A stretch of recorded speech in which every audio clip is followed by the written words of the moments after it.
शुरू करते हैं आज की थीम एनालिसिस से। आज का सबसे पहला टॉपिक है India resumes issuing visas to Chinese tourist after 5 years। अब इसका बैकग्राउंड क्या है और ये न्यूज़ क्या है, इसके बारे में हम समझ लेते हैं नेक्स्ट स्लाइड में। सबसे पहले मैं अगर इसके बैकग्राउंड के बारे में बात करूँ तो इशू क्या था ये समझ लेते हैं। इंडिया ने सस्पेंड कर दिया था issuing visa to Chinese nationals following the Galwan conflict. जो 2020 में कॉन्फ्लिक्ट हुआ था, क्लैश हुआ था, उसकी वजह से वीज़ा जो है वो चाइनीज़ नेशनल्स को मिलना बंद हो गया था, इशू करना बंद कर दिया था इंडिया ने। So this heighten the tensions along the line of actual control, and this suspension was a response to the deteriorated diplomatic relations between the two neighbors. अब वेडनेसडे को इंडियन एम्बेसी ने in Beijing announce the resumption of यानी revival of the tourist visa services for Chinese nationals after a 5 year hiatus. So this move is a part of ongoing efforts to normalize the bilateral ties and ease diplomatic tensions.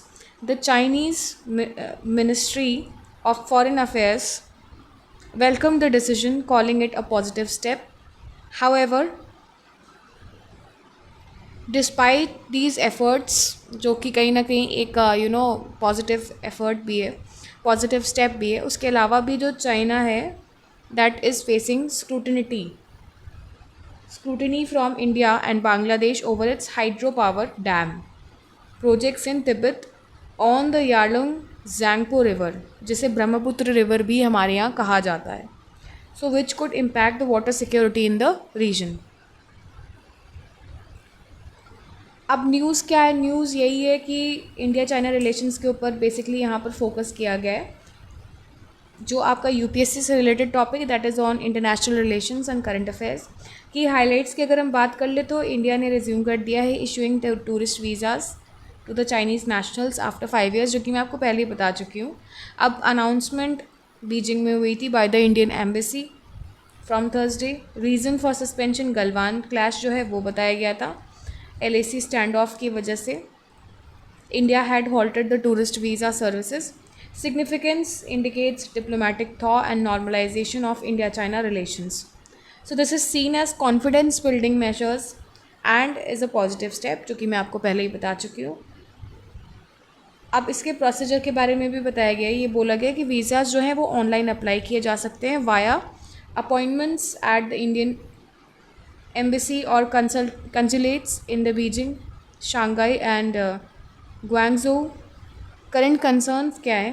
As I told you कि जो Yarlung ज़ैंगपो dam है, जो कि Brahmaputra river है project, जो कि तिब्बत में होने वाला है, उसके ऊपर जो काम चल रहा है चाइना में, वो कहीं ना कहीं इकोलॉजिकल एंड स्ट्रेटजिक इम्प्लिकेशंस का फियर डेवलप करता है इन इंडिया एंड बांग्लादेश, क्योंकि उससे फिर पानी जो है वो कहीं ना कहीं वो इफ़ेक्ट करेगा, इंडिया में जो इनफ्लो है उसका इफ़ेक्ट होगा। So that is why it is a matter of concern between India and China.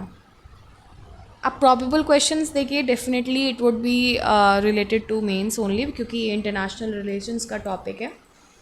तो सबसे पहला क्वेश्चन ऐसे आ सकता है, discuss the impact of Galwan valley incident on India China bilateral relations and recent steps taken for normalisation. दूसरा ऐसे आ सकता है, how do visa policies reflect the status of diplomatic ties between the two countries, illustrate the case with India and China.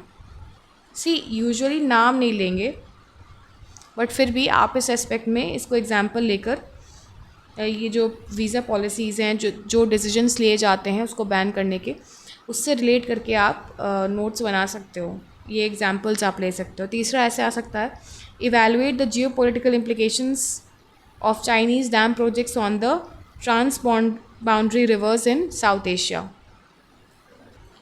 Next आपका topic है UPSC fraud case, OBC certificate of Puja Khedkar has been cancelled. So Nashik divisional commissioner has officially cancelled OBC non creamy layer certificate of the former IAS probationer Puja Khedkar over a month ago on grounds of suppression of information, as the sources said by the Hindu. While Ms. Khetkar has challenged the cancellation, the rejection stands as of now. The sources said she claimed the cancellation was made under the external pressure. We have challenged the cancellation of certificate to पूजा. अब यहाँ पर UPSC के relevance में मैं आपको बता दूँ कि जो एथिकल सेंस है उस बेसिस पे ये चीज़ें आ सकती हैं कि ये जो फ्रॉड्स होते हैं सर्टिफिकेट्स को लेकर गवर्नमेंट को किस तरीके से पूरी इंक्वायरी कंडक्ट करनी चाहिए, तब जाके सर्टिफिकेट्स इशू करने चाहिए, एक्सेट्रा एक्सेट्रा. तो इस तरीके से एथिकल सेंस में यानी एथिक्स के पेपर में इसकी ज़्यादा वैल्यू है. ठीक है, आपको सिचुएशन दे दी जा सकती है पूजा खेड़कर के सिचुएशन से रिलेट करके, और ये बोला जा सकता है कि आप अगर यूपीएससी कमीशन में चेयरपर्सन हैं या आप वहाँ के स्टाफ में से एक हैं, ठीक है, तो आप क्या करेंगे, इस तरीके से आ सकता है. सो एथिक्स में ये रिलेट कर सकता है. नेक्स्ट आपका टॉपिक है, ये एडिटोरियल से है. This is on the reality of changing dimensions of warfare. So if you talk about the context of the editorial, यहाँ पर बेसिकली बात की जा रही है about the traditional notions of international politics and war that are becoming obsolete. The peace of Westphalia and Congress of Vienna in 1815 no longer guide global power dynamics. War has evolved from conventional to multi-domain and hybrid war. With increasing reliance on technology, AI and cyber tools. Key themes इसमें क्या क्या discuss की गई हैं, not discover. सबसे पहले decline of traditional peace models, the illusion of peace post 1945, example after Hiroshima or Nagasaki, marks ongoing regional conflicts in Korea, Vietnam, West Asia and Africa. Post Cold War optimism about peace was premature. दूसरा, impact of 9/11 marked the paradigm shift in global security perception and highlighted vulnerabilities of even superpowers.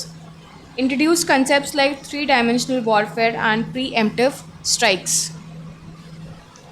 Third आपका concept आ जाता है modern warfare characteristics का, जो अभी फ़िलहाल चल रहा है. तो सबसे पहला, digitally enabled AI driven autonomous systems are the characteristics of modern warfare. Emphasis is on precision guided munitions, drones, cyber weapons and space-based assets. This involves non-traditional actors and blurred battlefields, examples cyberspace information. Fourth आपका यहाँ पर discussion किया है about the emerging conflicts and geography. From Ukraine to West Asia, modern conflicts challenge earlier doctrines. Operation Sindoor, Russia-Ukraine war showcase the importance of tactical flexibility and real-time decision making.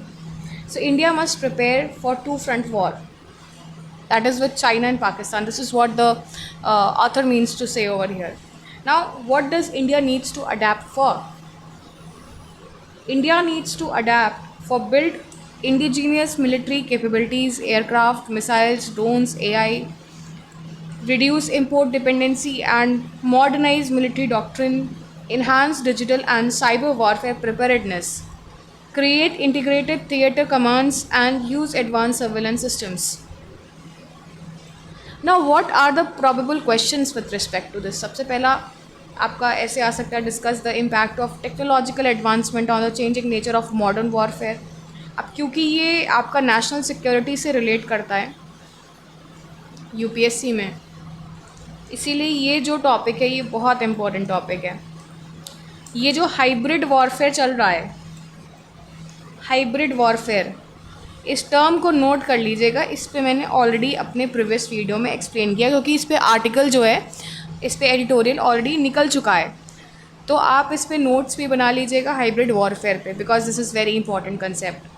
उस पर आप पे conceptual basis पे prelims में पूछ सकते हैं, और अगर प्रीलिम्स में नहीं पूछा तो इनडायरेक्टली मेंस में आंसर राइटिंग में पूछ लेंगे.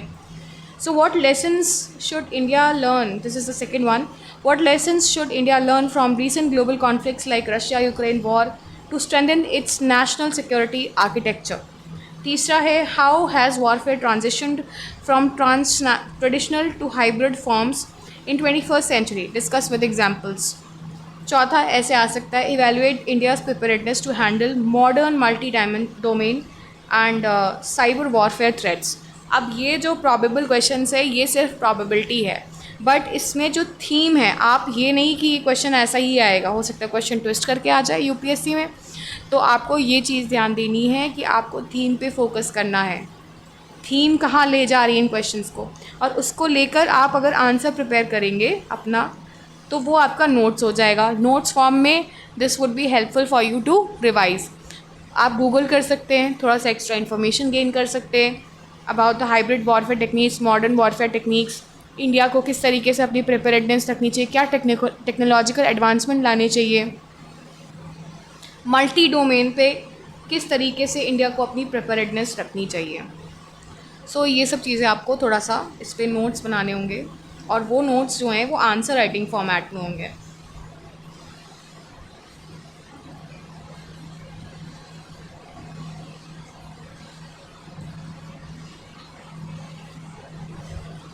नेक्स्ट है आपका spare live animals move to biological models. अब ये मैं आपको इसका बेसिक कंटेक्स्ट बता दूँ कि क्या है। ये आर्टिकल बेसिकली डिस्कस करता है about the ethical concerns of animal testing and promotes the use of biological models and tissue engineering as humane as an effective alternative to the animal testing etc. अब की points यहाँ पर क्या highlight किए गए हैं। सबसे पहले आपका यहाँ पर एथिकल कंसर्न्स की बात की जा रही है, जिसमें बोला गया है कि animals that are used in toxicity test, कुछ एनिमल्स को लिया जाता है ना वैक्सीन टेस्ट करने के लिए, टॉक्सिसिटी टेस्ट करने के लिए, so they suffer greatly in labs. अब एथिकल इशू क्या है, that humans must extend compassion to fellow living beings also. Air tatums critic animal responses to substances can differ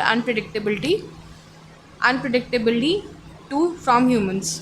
यानी कि एनिमल का जो रिस्पॉन्स है, हो सकता है अगर सर्टेन वैक्सीन इंजेक्ट की जाए, फॉर एग्जांपल कोरोना वैक्सीन की जो टेस्टिंग है, बहुत लोगों ने ऐसी ये मूवी देखी होगी, ठीक है, तो उसमें एनिमल्स के ऊपर, मॉन्कीज़ के ऊपर ये वैक्सीन्स जो हैं ये टेस्ट की गई थी। तो यहाँ पर ऑथर सिंपली ये कहना चाह रहा है that according to air tatums who is a critic of using animals and testing in the labs, उनका कहना ये है कि सर्टेन रिस्पॉन्सेज एनिमल्स के जो होते हैं वो ह्यूमन से कहीं ना कहीं डिफ़र कर सकते हैं। उसके अलावा लिमिटेशंस क्या हैं एनिमल टेस्टिंग की। सबसे पहला है कि data from animal test often fail to accurately predict human responses. This is true in some aspect and this leads to poor transactional outcomes in medicine and drug development. तो अगर कोई भी drug development होगा, कोई भी vaccine develop होगी, तो वो कहीं ना कहीं उस रिस्पॉन्स पे डेवलप की जाएगी, और अगर रिस्पॉन्स में ही डिफरेंस आ जाएगा तो कहाँ से एक्यूरेसी आएगी ड्रग के ट्रीटमेंट में और वैक्सीन के इंजेक्शन में। सो साइंटिफिक शिफ्ट की भी यहाँ पर बात की गई है that there are advancements in tissue engineering and regenerative medicines which now allow cultivation of human tissues like muscles, pancreas,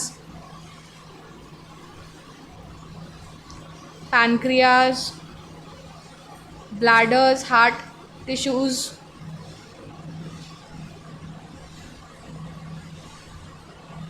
etc. So the use of artificial biology models is more effective in the labs. These innovations reduce reliance on living animals. अब उसके अलावा यहाँ पर जो concern बताया गया है that this calls for amendment, जो भी ये एनिमल के ऊपर एट्रोसिटीज़ हो रही हैं, this calls for amendment of prevention of cruelty to animals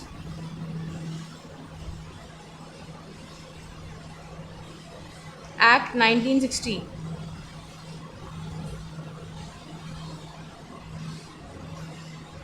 अब ये एक्ट क्या है, आपको थोड़ा सा इस पे नज़र मारनी होगी कंसेप्चुअल बेसिस पे, क्योंकि यूपीएससी कहीं से कुछ भी उठा के पूछ सकता है, क्योंकि ये एडिटोरियल में मेंशन्ड है, तो आपको इस पे ध्यान देना होगा।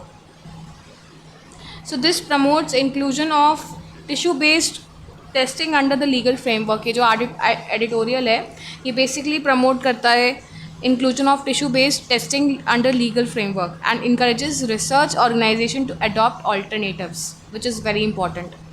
अब रिकमेंडेशंस की यहाँ पर क्या बात की गई, सबसे पहले बोला गया है that use of lab grown organs and biological systems should be there. Trained researchers and institutions should adopt and fund animal-free methods. There is also an ethical imperative to this that a societal and moral shift is needed to ensure dignity and humane treatment of all species. अब probable questions की अगर मैं बात करूँ तो animal testing is both scientific and ethical issue. Discuss in the context of recent developments in biological models. ये इस type का क्वेश्चन आपसे पूछ सकते हैं, पहला क्वेश्चन. दूसरा ऐसे आ सकता है, evaluate the significance of regenerative medicine in reducing animal testing in scientific research. तीसरा ऐसे आ सकता है, a scientific society must also be compassionate one. Elaborate with reference to laboratory testing on animals. तो इस तरीके के क्वेश्चंस आपसे पूछ सकते हैं, डायरेक्टली इनडायरेक्टली इस तरीके से आ सकता है. Next topic is sectarian wounds. Syria under Islamists is at risk of falling into a chaotic violence. Now they are talking about that southern Syria is experiencing severe sectarian violence, particularly targeting the Druze community. Highlighting deep-rooted tensions. The extremist group Hayat Tahrir al-Sham. This is the group. Hayat Tahrir al-Sham, led by Ahmed al-Sharar, took control in November 2024, promising protection for all groups, but instead triggering unrest among minorities like Alawites, Shias, Christians and Druze clashes in Sweden and other regions have led to massacre and instability. ये जो triggering हुई है, अभी जो current leading group है जिसने अभी control लिया है सीरिया का, उसकी वजह से जो काफ़ी रीजन्स है स्वीडन के, वहाँ पर मैसेयर्स देखे गए हैं, सिवियर मैसेयर्स देखे गए हैं एंड इंस्टेबिलिटी भी देखी गई है.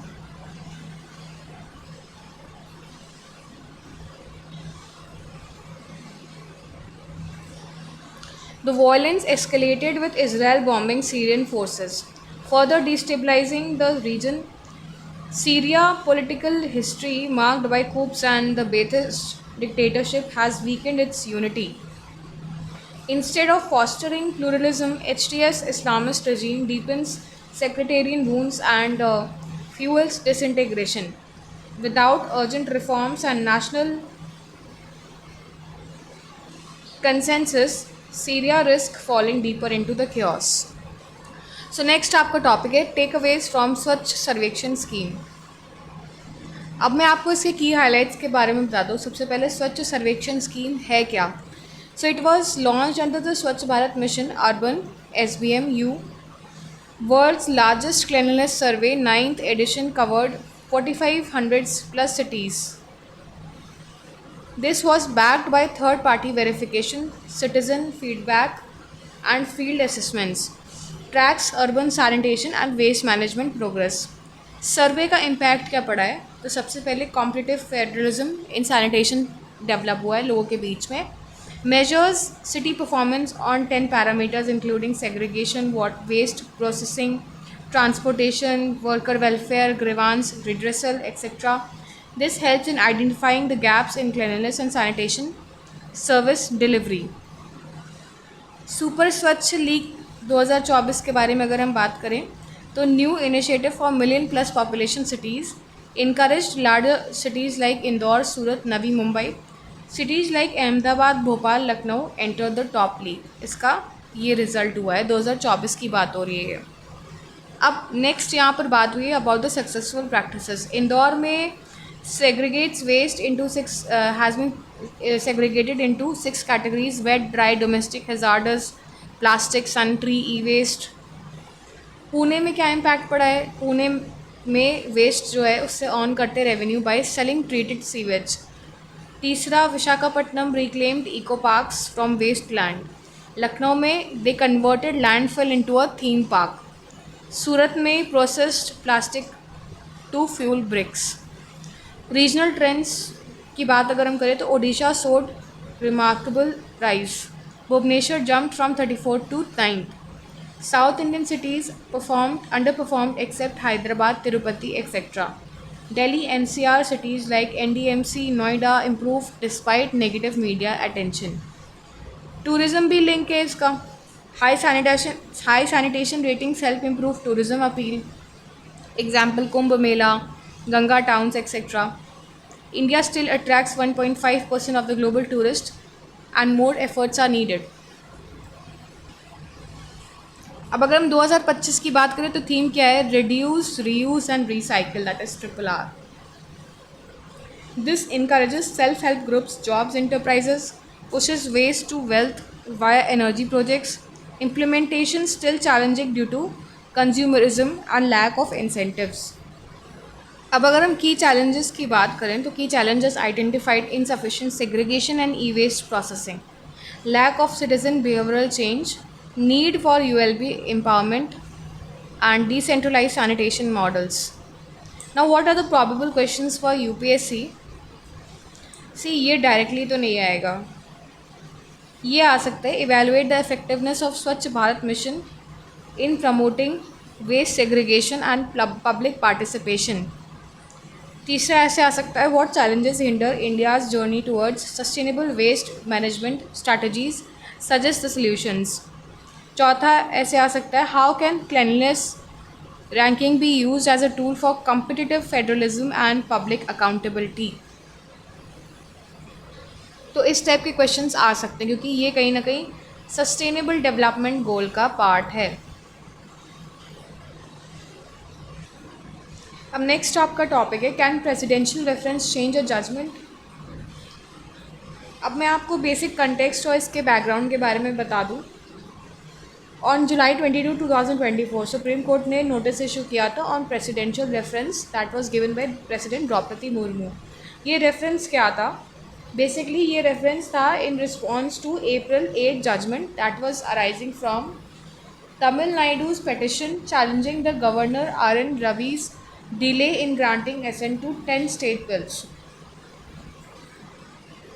The president basically asked Supreme Court whether president or governors can be judicially compelled to act within prescribed timelines. ये इशू जो है बेसिकली उसी समय से रेज हो रहा है। अब कॉन्स्टिट्यूशनल प्रोविजंस की अगर हम बात करें तो आर्टिकल 143 एम्पावर करता है प्रेसिडेंट को to seek Supreme Court's advisory opinion on matters of law और public importance. Article 143 clause 2 is used when a dispute arises under article 131 union versus state और state inter se. State inter se मतलब है between the states.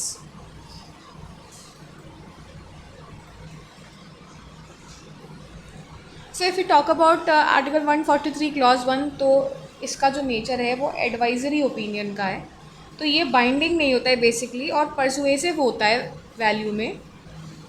Courts often follow it unless strong reasons exist to differ. अब मैं St Xavier's College versus State of Gujarat 1974 में supreme court ने clarify किया था that advisory opinions are not strictly binding. उसके अलावा और भी की जजमेंट्स आए थे, जैसे कि हम 1958 में देख लें केरला एजुकेशन बिल के ऊपर आया था जिसमें इस्टेब्लिश किया था advisory opinion that is not enforceable like regular judgments. दूसरा आया था कावेरी वाटर डिस्प्यूट ट्रिब्यूनल के ऊपर आया था 1993 में सुप्रीम कोर्ट ने स्टेट किया था एडवाइजरी ओपिनियन किया था that can not be use to review earlier verdicts. Berubari union 1960 का जो केस था उसमें क्लैरिफाई किया था सुप्रीम कोर्ट ने that presidential reference is for legal clarification not political ends. So can supreme court overturn its April 8 ruling by reference? No. Article 143 cannot be use to review और overturn settled judicial decisions. SC ने इसे already Kaveri case में reaffirm किया था, stating that article 143 does not amount to adjudication. अब यहाँ पर UPSC से क्या रेफरेंस है इसका, मतलब यूपीएससी में जो आ सकता है, क्या इसका रिलेवेंस हो सकता है। सबसे पहले पॉलिटी में president, supreme court, advisory jurisdiction, मतलब प्रेसिडेंट और सुप्रीम कोर्ट के बीच में जो भी जुरिस्डिक्शन से रिलेटेड वो होता है, ठीक है, रिलेशन होता है कि किन चीज़ों पे सुप्रीम कोर्ट एडवाइजरी जुरिस्डिक्शन दे सकता है और किन चीज़ों पे सुप्रीम कोर्ट के जुरिस्डिक्शन को प्रेसिडेंट को मानना ही पड़ेगा। ये आपको एक प्रॉपर वे में, डिटेल्ड वे में आप इस पर देख लीजिएगा, बिकॉज ये इंपॉर्टेंट है। करंट अफेयर्स में करंट अफेयर्स के आप पॉलिटी में देख लो, ये सेंटर स्टेट रिलेशंस आ जाता है, गवर्नर का रोल आ जाता है। उसके अलावा मेंस जीएस पेपर 2 में separation of powers between various organs, structure, organisation and functioning of judiciary आ जाती है। अब प्रीलिम्स में कैसे आ सकते हैं, ये प्रोबेबल क्वेश्चन से बेसिकली ये थीम उठाई गई है आर्टिकल 143। सिर्फ आर्टिकल 143 ही क्या, प्रेसिडेंट एंड सुप्रीम कोर्ट, इनके रिलेशन में जितने भी कंसेप्चुअल नोट्स हैं बना लीजिएगा, चाहे वो एम लक्ष्मीकांत में लिखा हो ना लिखा हो, आप इसे बैरक से ढूंढ के, कॉन्स्टिट्यूशनल बेसिस पे या इंटरनेट से ढूंढ के आप बना लीजिएगा। दूसरा, प्रेसिडेंशियल रेफरेंस की यहाँ बात आ जाती है, उस पर कंसेप्चुअल क्लैरिटी होनी चाहिए आपको, क्योंकि आजकल कंसेप्चुअल क्लैरिटी बहुत मांगी जा रही है। देन मेंस ओरिएंटेड में advisory jurisdiction under article 143 does not have binding force, discuss its significance and limitations, examine the role of president in seeking the Supreme Court's opinion under Article 143 and its implication on judicial review। So इस तरीके के questions जो हैं वो आ सकते हैं, आपसे पूछे जा सकते हैं। तो दिस इज़ इम्पॉर्टेंट कंसेप्ट, इस पर कंसेप्चुअल क्लैरिटी बिल्कुल होनी चाहिए, क्योंकि यूपीएससी अगर इनडायरेक्टली पूछ लिया ना तो आप एग्जामिनेशन हॉल में फिर हाथ मलते रह जाओगे और 2 नंबर का क्वेश्चन या 4 नंबर का क्वेश्चन चला जाएगा आपके हाथ से। नेक्स्ट टॉपिक है, is plastic industry trying to influence green policies. अब इसकी इंपॉर्टेंस जो है वो आपका इन्वायरमेंट और सस्टेनेबल डेवलपमेंट से है, सो इसीलिए इम्पॉर्टेंट है। अब मैं इसके बेसिक कंटेक्स्ट के बारे में बता दूँ तो plastic industry is basically avidly using the tactics similar to the tobacco industry to influence global environmental and waste management policies. Key issues क्या रेस किए गए हैं, सबसे पहले रेस किया गया that global plastic treaty negotiations aim to reduce plastic pollutions. Accusations suggest, accuse किया गया यानी accusations they suggest plastic producers are trying to dilute or delay regulations by lobbying under the guise of recycling solutions. Now, what is India's role in that? India has proposed integrated informal waste pickers into formal systems, highlighted as a progressive move. However, the plastic industry in India also seeks to promote recycling over reducing plastic production. Now, what are the tactics they used? That is the plastic industries they used. सबसे पहला उन्होंने they are shifting the blame from producers to consumers. दूसरा, they are promoting technological fixes.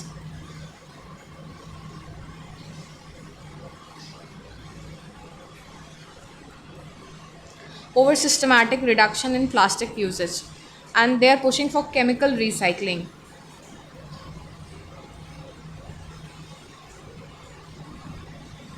Which is controversial and energy intensive also, claiming that plastics are necessary for economic growth and convenience. Now, what is the criticism? Criticism is that many experts believe these tactics mirror the tobacco industry playbook, emphasizing personal responsibility in funding, misleading the signs. Now, what is the current status? Over 175 nations are negotiating the terms of global plastic treaty. The final agreement is due in 2025. अभी final agreement हुआ नहीं है। अब UPSC में कैसे questions आ सकते हैं, सबसे पहला ऐसे आ सकता है, discuss how industries influence environmental policy using the plastic industry as a case study. दूसरा ऐसे आ सकता है, critically evaluate India's approach to plastic waste management in the context of global plastics treaty. तीसरा ऐसे आ सकता है, compare the tactics used by tobacco industry and the plastic industry to resist regulation. सी तीसरा वाला आने के चांसेस कम है, बट इस चीज़ को आप इनडायरेक्ट वे में मोल्ड कर सकते हो. तो आप अगर नोट्स इस पर भी प्रिपेयर कर लोगे तो आपको एक पॉइंट्स मिल जाएंगे आंसर राइटिंग में. नेक्स्ट आपका टॉपिक है net FDI drives 98% on lower gross inflows higher repatriation. So inflows stood at around $35 million in May 2025 as compared with $2.2 billion in May 2024 and 99% lower than the $3.9 billion in April 2025. So यहाँ पर मैं आपको concept बताता हूँ UPSC के लिए क्या है. सबसे पहले तो आपको नेट एफडीआई कैसे कैलकुलेट होता है, ठीक है, उसका फॉर्मूला आपको पता होना चाहिए. ये इंपॉर्टेंट है विद रिस्पेक्ट टू यूपीएससी. इसको थोड़ा सा जो फॉरेन डायरेक्ट इन्वेस्टमेंट है इसको थोड़ा सा डिटेल्ड फॉर्म में आप स्टडी कर लीजिएगा. So this indicates investment confidence, economic stability and global investor sentiments also.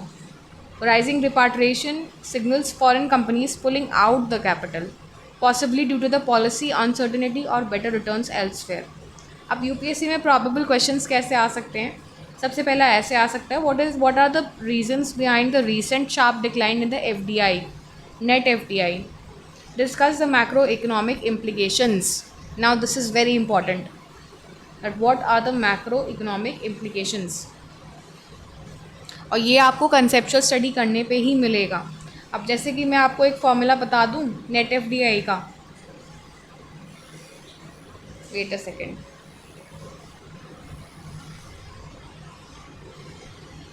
So net FDI equals to gross FDI inflows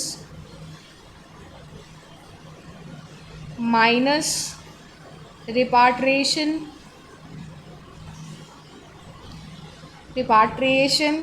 plus outward FDI.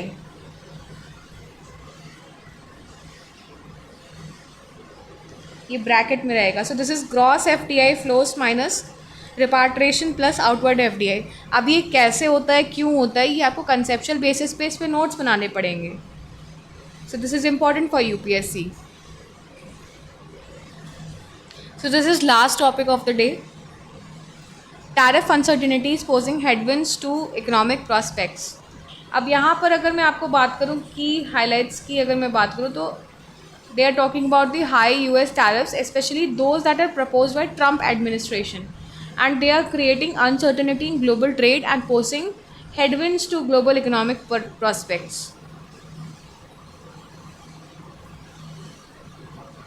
This is badly going to affect US economy. I'm telling you from before.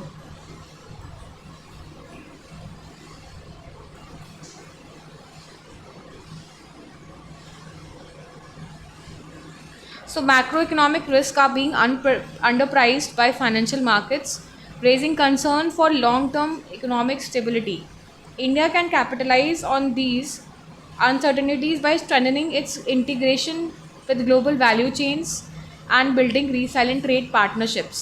Ongoing trade negotiations are critical, especially before new US tariff kicking, that is from August 1, 2025. So the global trade environment remains unsettled with supply chains and trade flows undergoing major changes. The average tariff rates are set to reach the highest level since 1930s, indicating rising protectionism. अब UPSC के basis पे अगर मैं relevance की बात करूं तो यहाँ पर ग्लोबल ट्रेड हो गया, प्रोटेक्शनिज्म की जो पॉलिसी है यूएस की, इंडिया की क्या ट्रेड पॉलिसी है, इकोनॉमिक डिप्लोमेसी की भी यहाँ पर बात हो रही है, और उस हिसाब से आरबीआई की क्या मैक्रो इकोनॉमिक आउटलुक होगा. इन सब पे कंसेप्चुअल नोट्स ज़रूर बना लीजिएगा. फिर थीम्स यहाँ पर जो कवर्ड है ना वो टैरिफ वॉर्स के ऊपर है.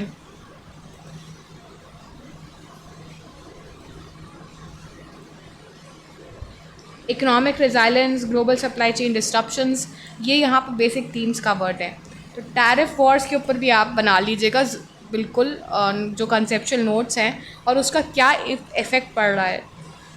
As far as I feel US की जो ग्रोइंग प्रोटेक्शनिस्ट पॉलिसी है आने वाले समय में होने क्या वाला है, यूएस को कर दिया जाएगा कॉर्नर। उससे उसके मार्केट पे काफ़ी इफ़ेक्ट पड़ने वाला है, और जब उनके मार्केट पे इफ़ेक्ट पड़ेगा तो उनका इकोनॉमिक डिसरप्शन होगा। सो इसीलिए बहुत ज़्यादा ग्रोइंग प्रोटेक्शनिज्म अच्छा नहीं होता है। So that's all for the day. Here I and my analysis. Thank you and have a nice day. I request you to like, subscribe and share my channel.